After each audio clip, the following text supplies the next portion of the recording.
Kong versus Godzilla. Yeah. Which is amazing. Mm-hmm. That this guy, this low-key filmmaker, he's doing it, man. That's crazy. He's got something in his pocket. Yeah. I just hope he can handle this this kind of pressure. Yeah. But it's a big movie. Yeah. The budget was $5 million on this, which is not a lot at all. No, yeah.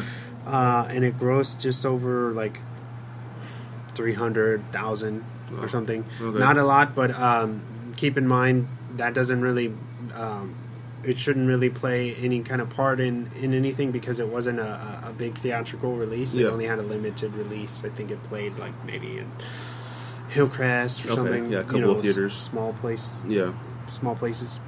It's starring Dan Stevens, who's from, as we said, Legion and Beauty and the Beast. Yes. He has also a new film called The Ticket that's an indie picture.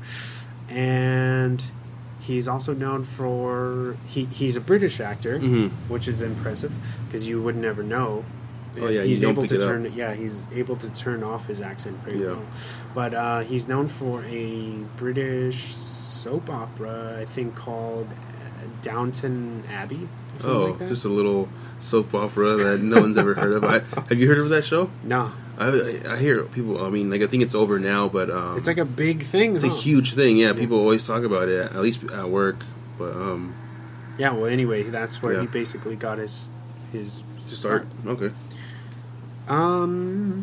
Did you have anything you want to talk about before we jump into the Swan facts for this? Are we going to get into the movie at all? It's just I would love to talk about the movie. Okay. No, you can do Swan facts if you want to jump into them real quick. Okay. So this film is purposely structured as a horror film with a pacing of a thriller. Yeah. The screenplay was written in under 8 weeks. Wow, that's pretty fast. Yeah.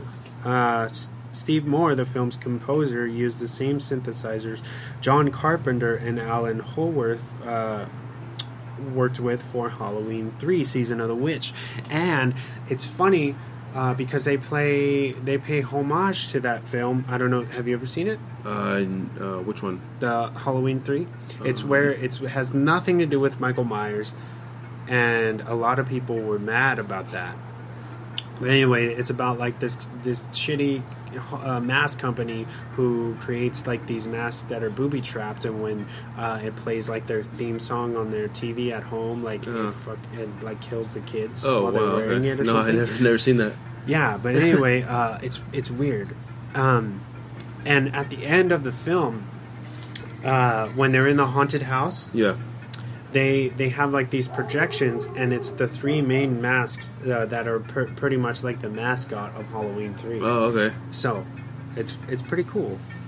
At least if you catch that. Yeah. Another thing, in the halfway through the film, there's a house party that all the characters end up at, or the younger characters. And there's have you seen You're Next? You're Next. With the where they have like the wolf mask and the sheep mask. No, I haven't. No. Yeah. Well, anyway, they do a little homage to that film too, where one of the guys in the party at the table, they do like a wide shot, and he has one of the masks on. He's wearing it half off. Yeah. But I think it's like the wolf mask. Okay. And it was because that was like his first feature film. Yeah. And then I think that might be all my Swan facts. I just put that Adam was behind such films as everything that we already named. Okay, yeah. So never mind.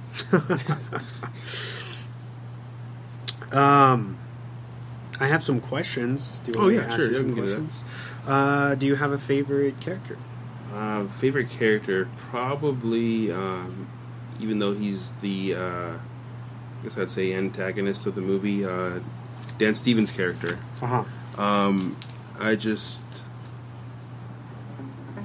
like his, just the way he is in the movie. Just his, like you said, his mannerisms and stuff.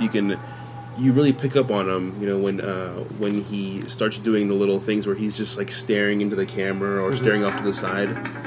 I really like that. he'd probably be my favorite character. Do you have a favorite character?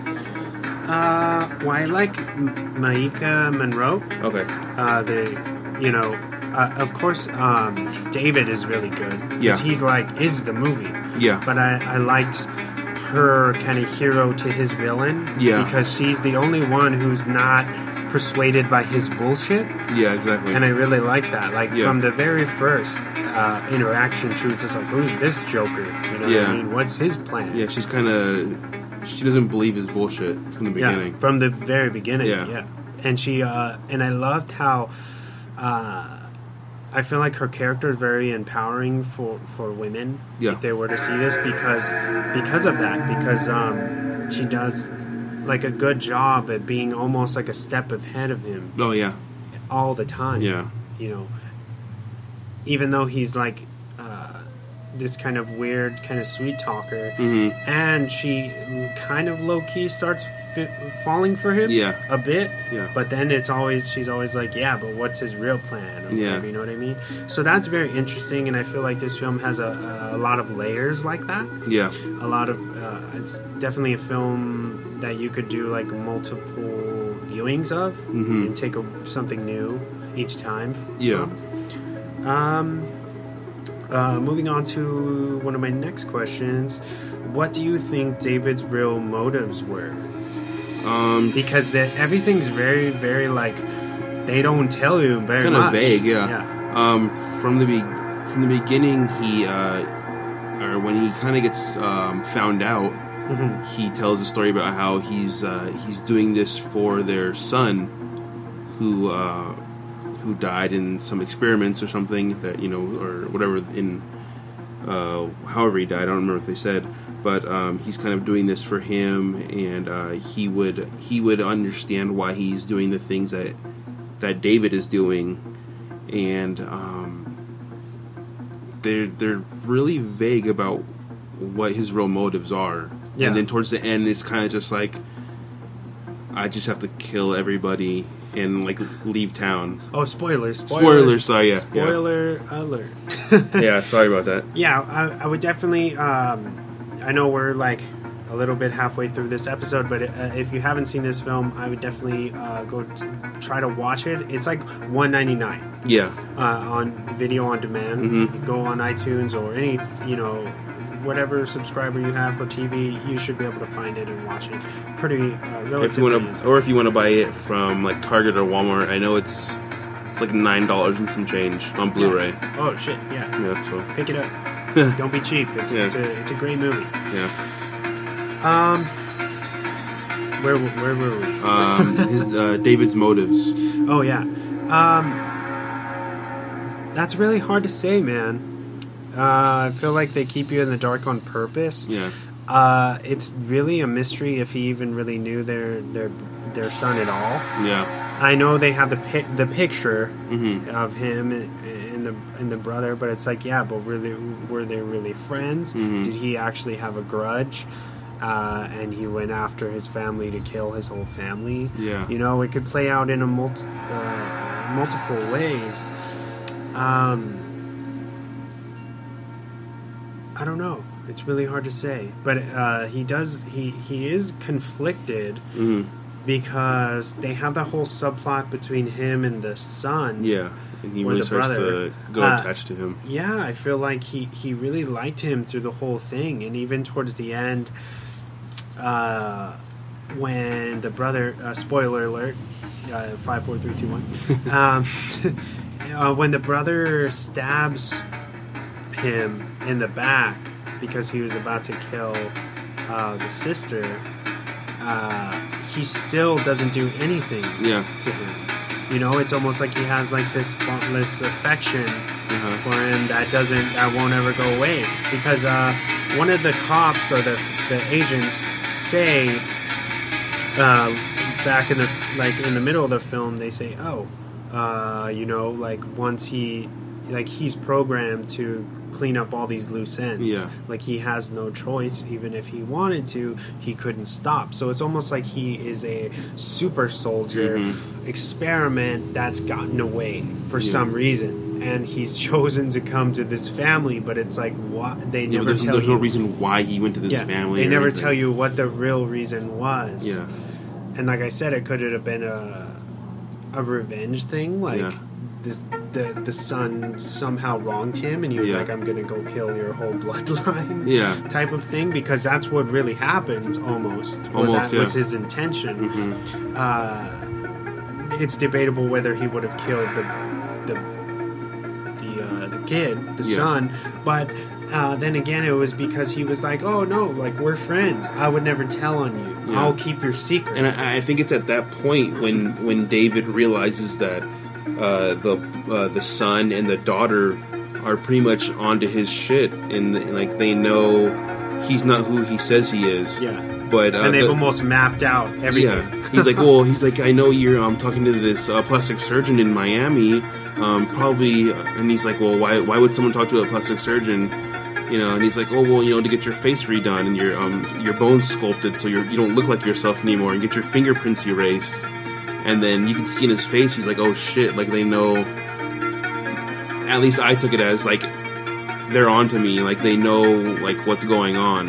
Yeah. And at that point, that's when I feel like he starts to. He's just like, fuck it, I gotta kill everybody. Up until I'm pretty sure it was gonna lead up to that point, but he can start killing everybody until the director of that covert operative.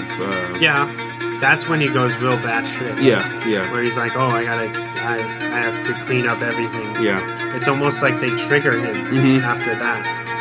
But he was still doing weird stuff, like he killed like a couple of her friends, and then made it look like her boyfriend. Yeah. So it was almost like, did he like low key want to be with her, and that's why he's sabotaged the boyfriend? Yeah. There's, like I said, there's a lot of little things that you're just like, what was he thinking? Because he's kind of everywhere. He's going in different directions. Good at putting up like this facade of you know, I'm this hip cool dude, and I can. It's like he can do whatever he wants, and because he's like a pretty, like, at least in this film, a good looking dude, he gets away with it. Yeah. And from what I had read, the director purposely went to get Dan for this role because he was that kind of like pretty boy kind of persona. Yeah. But when they sat down to talk to him about the role, he had lost all this weight he had just come off of the film A Walk Among the Tombstones. Did you ever see that? I own it, but I haven't seen it. It's one of the movies I got for Black Friday 3 years ago or something. And Classic James. Yeah. I have all these movies. Yeah, I got a whole bunch that I've never seen or watched. But that's also an amazing gritty, like, kind of revenge film. Okay. He's in it. He does a really good job, and it also stars Liam Neeson. Yeah. But anyway, he had lost all this weight for that role, and so they were worried about him doing this because they want him to be like this big buff, super soldier and kind of look the part. Especially because he has that little scene that's literally like not even a minute, but when she's trying to get into the shower and he comes out and he has his shirt off, of course you have to be kind of cut or whatever. Yeah.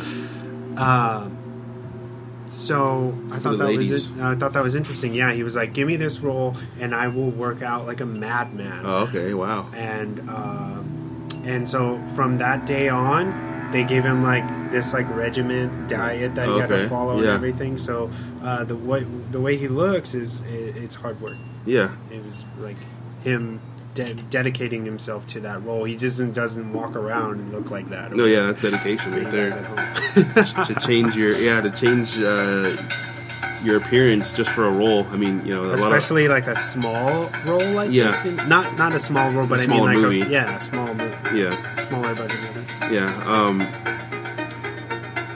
I have a question. Do you have a favorite like fight scene or an action moment? That's a great question, actually. For me, I think it would have been the thing that escalates everything is when David takes the brother What's his? Do you remember his name? I don't remember his name. I don't know. They don't say it. I don't believe they say his name very much. But anyway. Oh, it's Luke. Oh, Luke. Luke Yeah, that's right.